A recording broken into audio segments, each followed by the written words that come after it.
Howdy, everyone. It's Reese, aka Bearman Prime, on this August 28th. Welcome back to my Read the Bible in a Year series. Thank you again for joining me. God bless you all.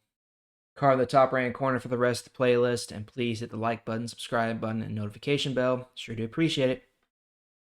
All right, so we're continuing on with the journey. We're almost to Jerusalem. Today, we're going over to John chapter 12, where Jesus is in Bethany. So you remember, Bethany is the town where Mary, Martha, and Lazarus lived, where Lazarus was the dead man that Jesus brought back to life, dear friend that he wept over.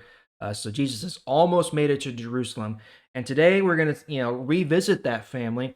And we're also going to see a turning point with one of the central characters of the story of Jesus and see the point in time when he decides to take matters into his own hands. And I think you'll see who I'm talking about.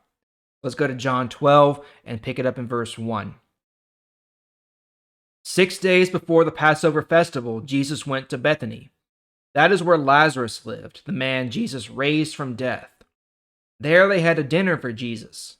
Martha served the food, and Lazarus was one of the people eating with Jesus.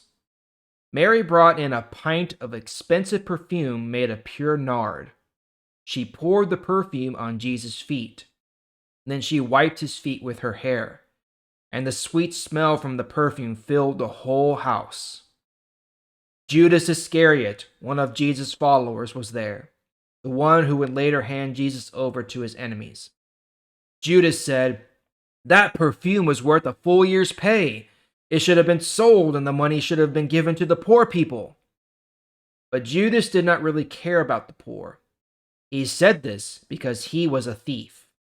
He was the one who kept the money bag for the group of followers, and he often stole money from the bag. Jesus answered, "Don't stop her. It was right for her to save this perfume for today, the day for me to be prepared for burial. You will always have those who are poor with you, but you will not always have me." Verse 9. Many of the Jews heard that Jesus was in Bethany, so they went there to see him. They also went there to see Lazarus, the one Jesus raised from death. So the leading priests made plans to kill Lazarus too. Because of him, many Jews were leaving them and believing in Jesus. That is why they wanted to kill Lazarus too. All right, so we see here that Jesus has gone to see his friends, Lazarus, Mary, and Martha. And then Mary, the sister of Martha, she brings in this jar of perfume. Now, you have to understand at this time that when they say a jar of perfume, it is not like a jar that we would have today. It's not a container that you can just pull the lid off and then get whatever you want. No, no, no. So in this time, perfume was a very, very expensive, almost rare item. And it's kept in these alabaster or clay jars that were basically completely sealed. Okay, there was no lid to it at all. And the only way you could get to what was inside was to break it, to break the jar, and then you had to use it all up right then and there. Okay, so that's why it was very, very expensive, this perfume. And so Mary, she takes this jar of perfume that she's probably been saving for who knows how long. It's probably worth so much money, and she takes it, she breaks it in front of everyone there, in front of Jesus, Lazarus, Martha, maybe some of the other Jewish leaders, the disciples, everyone. She breaks it, and she starts putting the perfume. She breaks the perfume over his feet and starts, putting it on his feet. And then it didn't say it here, but in other gospels, it says that she cries and her tears wash Jesus' feet, and then she wipes his feet with her hair, and not with a cloth, but with her hair. And then we see Judas. Okay, we all know Judas Iscariot, the one that portrays Jesus. He's actually the treasurer of the 12 apostles. He's the one in charge of the money bag, the finances, as John alludes to here.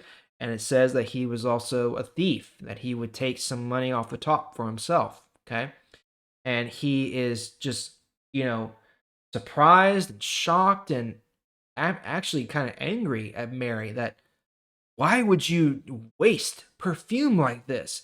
It could have been sold and given to the poor, which of course he didn't really believe. He just wanted to be able to have more money from. Take. And Jesus is telling him, Mary has done a great thing. She is preparing me for my burial. Okay. And then, so when I was telling you about earlier, where this is a turning point for someone in this story, it was Judas. Okay, so this may have been the point when Judas, you know, kind of more or less snapped, where, over time, he's probably like, I don't really know if I'm buying what this Jesus guy is saying. Yeah, he makes some sense, but looks around and the Pharisees and the leaders, they're not buying in. And so finally, when Mary does this thing with the perfume and Jesus doesn't rebuke her, he's like, no, no, can't do this. And then he probably makes that decision in his mind that he's going to find a way to turn him over. Okay, that's all for today. We'll pick it up there tomorrow. Thank you again for joining me. I sure do appreciate it. I'll see y'all tomorrow.